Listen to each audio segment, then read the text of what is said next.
গতকাল আপনারা দেখেছেন সংসদে বিরোধীদের সাসপেনশনের বেনজির নিদর্শন।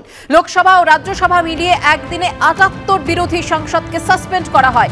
লোকসভায় একদিনে সাসপেন্ড ৩৩ জন সাংসদ, রাজ্যসভায় ৪৫ জন সাংসদ সাসপেন্ড। লোকসভায় অধীর রঞ্জন চৌধুরী সহ কংগ্রেসের ১১ জন সাংসদ সাসপেন্ড।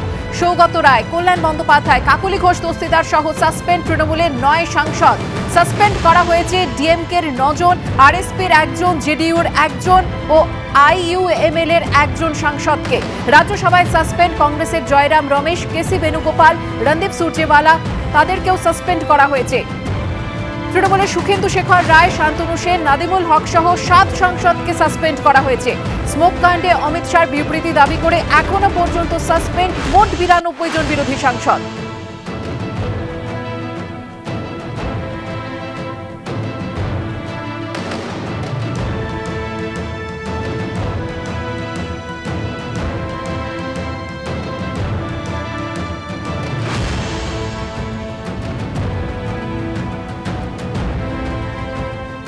আমি ভাগ্যবান, আমি এখন সাংসদ নই, যা চলছে তা কাঙ্ক্ষিত নয়। বিরোধী সাংসদদের সাসপেনশন নিয়ে প্রতিক্রিয়া Mamata Bandyopadhyay.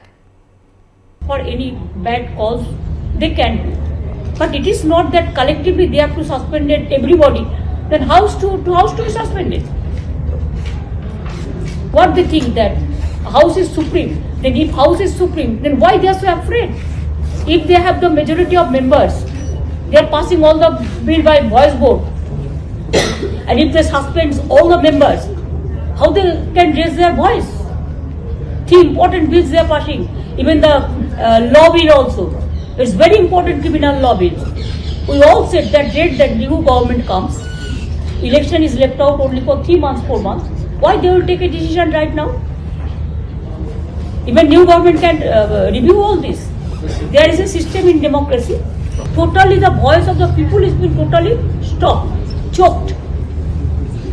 Let them suspend the House first to expel all the suspend or expel the opposition fully. How they will run the House? They will run the mockery, nothing else. It's a mockery of democracy. If you are in BJP, then you are very good. Then you are sunlight servant, just like this, and you are so good stuff. And if you are not, then you have to. If you are BJP, then you have to go for washing machine. কোনো একটা অন্যায় করলো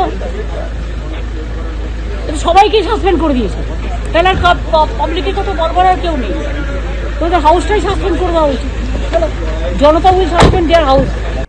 ৯২ জন বিরোধী সাংসদদের suspension নিয়ে কি বলছেন শুভেন্দু অধিকারী, শুনুন। কেমন লাগে?